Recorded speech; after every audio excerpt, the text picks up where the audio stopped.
ഇപ്പോഴേ പുതിയൊരു വീഡിയോയിലേക്ക് കൂട്ടുകാർക്കെല്ലാം സ്വാഗതം. ഇന്ന് എൻ്റെ വീട്ടിലെ കുറച്ച് ജോലികളും വേലകളും ഒക്കെയാണ് കാണിക്കുന്നത്. എനിക്കിത് മാത്രമേ ഉള്ളൂ വീഡിയോയിൽ ഉൾപ്പെടുത്താൻ. എനിക്ക് വീഡിയോ ഒക്കെ കൊണ്ട് എല്ലാവർക്കും ഉള്ളതുപോലെ കുറച്ച് ആഗ്രഹങ്ങളൊക്കെ ഉണ്ട്. അതുകൊണ്ട് ഞാൻ വിനിയോഗിക്കുന്നു. അതല്ലാതെ എനിക്ക് ട്രാവലിങ്ങോ കാര്യങ്ങളോ ഒന്നും കാണിക്കാനൊന്നുമില്ല. എനിക്കിതൊക്കെ ഉള്ളൂ.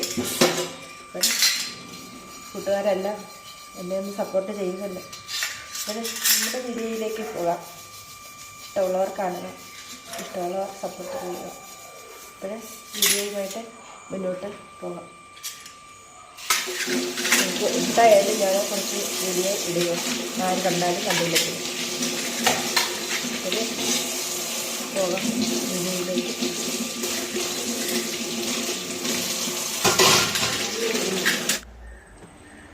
സാമ്പാർ ഉണ്ടാക്കാൻ പോവുകയാണ്.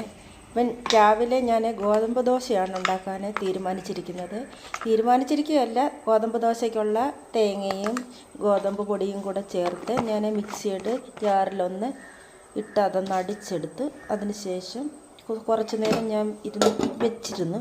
അതിനുശേഷം ഞാൻ ദോശ ഉണ്ടാക്കുകയാണ്. അപ്പോഴേ സാമ്പാറും അതിനു വേണ്ടി ഞാൻ വെച്ചിരിക്കുന്നത് എല്ലാം വെന്ത് റെഡി ആയിട്ടുണ്ട്. ഇനിയും മസാല ചേർത്താൽ മതി.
രാവിലെ മത്തി മേടിച്ച് അത് വെട്ടി കണ്ടിച്ച് വെച്ചിട്ടുണ്ട്. പിന്നെ ഇരുന്നാളായി മീൻ കൂട്ടിയിട്ട് മത്തിയെ കൂട്ടിയിട്ട് വെച്ചിട്ടുണ്ട്.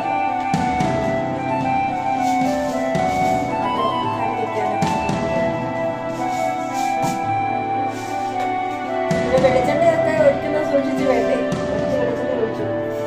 മീൻകറിക്ക് വെളിച്ചെണ്ണ ഒക്കെ ഒഴിച്ചു. മോരുകറിക്ക് മീൻകറിക്ക് വെളിച്ചെണ്ണ വേണ്ടേ. എല്ലാവരുടെയും ഞാൻ സാമൂഹ്യം എടുക്കുന്നത് നമുക്ക് ഇഷ്ടമല്ല. സൺഫ്ലവർ ഓയിലിൻ്റെ ഷോയൊന്നും നമുക്ക് ഇഷ്ടമല്ല. അപ്പോൾ ഞാൻ സാമൂഹ്യം കഴിച്ചിട്ടുണ്ട്. കൊളസ്ട്രോൾ ഉള്ളവർക്കും സാമൂഹ്യവും ഈ വക കാര്യങ്ങളൊന്നും കൊള്ളത്തില്ല.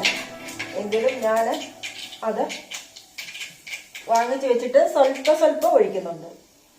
ഇപ്പോഴും ഞാൻ ഇഞ്ചി, വെളുത്തുള്ളി, ചുവന്നുള്ളി ഇത്രയും അരിഞ്ഞെടുത്തിട്ടുണ്ട്. കടുകും ഉലുവയും ഇട്ട് പൊട്ടിയിട്ടുണ്ട്. അതിലേക്ക് ഇത് ഇട്ട് കൊടുക്കുകയാണ്. ഒന്ന് വഴറ്റാം. ഇവിടെ കിടന്ന് വഴറ്റതിന് മുമ്പായിട്ട് നമുക്ക് അതിനെ മസാല എടുക്കാം. മസാലയ്ക്ക് ഞാൻ പിരിയമുളക് പൊടിയും സാധാരണ മുളകും കൂടെ പൊടിച്ച് വെച്ചിട്ടുണ്ടായിരുന്നു, അതിൽ എടുക്കുകയാണ്.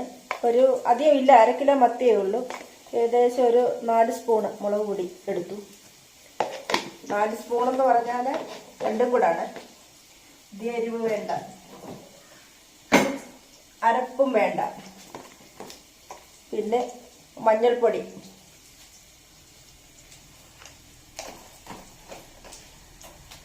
പിന്നെ മത്തിയല്ലേ, ഇപ്പോഴേ മല്ലിപ്പൊടി കൂടെ ഞാൻ എടുത്തുകൊണ്ട് വരട്ടെ.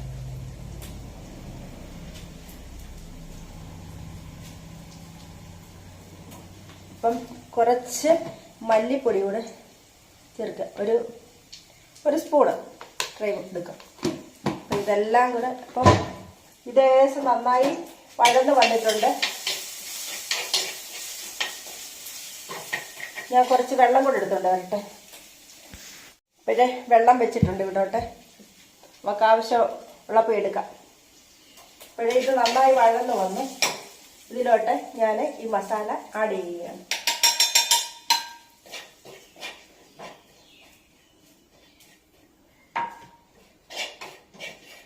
നന്നായി ഒന്ന് മുരിഞ്ഞ് വരട്ടെ. അപ്പോഴത്തേന് ഇതിനാവശ്യമായ ഉപ്പുകൂടെ എടുത്തുകൊണ്ട് വരട്ടെ.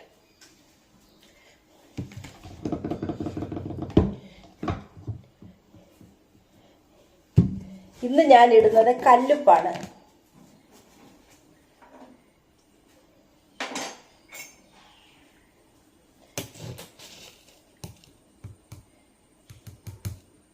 കുറച്ച് കല്ലുപ്പിടാം, കുറച്ച് കല്ലുപ്പിടുകയാണ്. അതിന് കല്ലുപ്പെടുത്ത് ഞാൻ ഈ വെള്ളം കൂടെ സ്വല്പം ഒഴിച്ചൊന്ന് അലിയിച്ച് ഒഴിക്കാം. അലിയട്ടില്ല.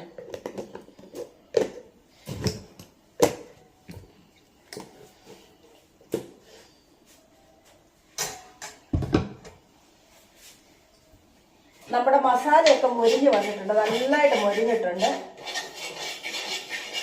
ഇതിലേക്ക് വെള്ളം ഒഴിച്ചു കൊടുക്കുകയാണ് സ്വല്പം.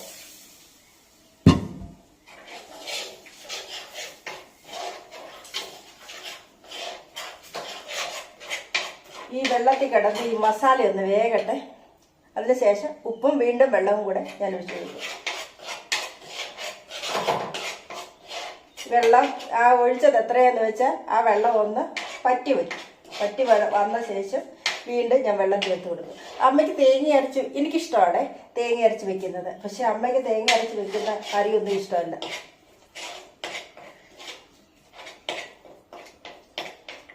ഉണക്കമീൻ ഇഷ്ടമാണ് അമ്മയ്ക്ക് തേങ്ങ അരച്ച് വെക്കുന്നത്, പച്ച ഇഷ്ടമല്ല. അപ്പോഴേ ഈ ഉപ്പ് ഒഴിച്ചു കൊടുക്കുക. ഇനിയും വേണ്ട ഒരു കാര്യമുണ്ട്, കുടംപുളി എടുത്തോണ്ട് വരാം. ഇവിടെ ആവശ്യത്തിനുള്ള വെള്ളവും കൂടെ ഒഴിച്ചു കൊടുത്തിട്ടുണ്ട്. ഇനിയും ഒരു കാര്യം, പ്രധാനപ്പെട്ട ഒരു കാര്യമുണ്ട്, കറിവേപ്പില എടുക്കണം. കറിവേപ്പില പോയി എടുത്തോണ്ട് വരട്ടെ. കറിവേപ്പില എടുക്കണം, പുളി എടുക്കണം. ഇതുകൂടെ നമുക്ക് ചേർത്ത് കൊടുക്കാം ഇതിലേക്ക്. കറിക്കാവശ്യമായ പുളി കൂടി ഇടാം.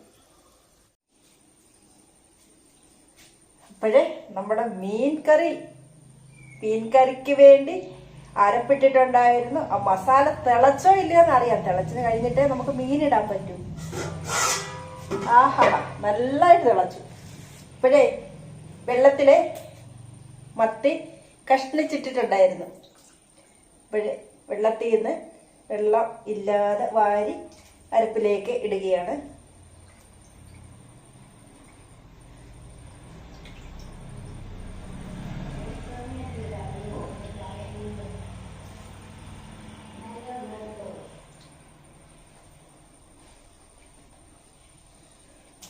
അരപ്പിലേക്ക് ഇട്ടു. ഇനിയും ഒരു തുണി എടുത്തേ ഒന്ന് പിടിച്ചിട്ടേ മെല്ലെ ഒന്ന് ചുറ്റിക്കുക. അടുപ്പയിലോട്ട് വെക്കുക, അടച്ചു കൊടുക്കുക. ഇപ്പോഴേ ഇനിയും വറ്റി പാകാറാകുമ്പോൾ കാണാം.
എല്ലാം മൂടി കെട്ടി കിടക്കുകയാണ്.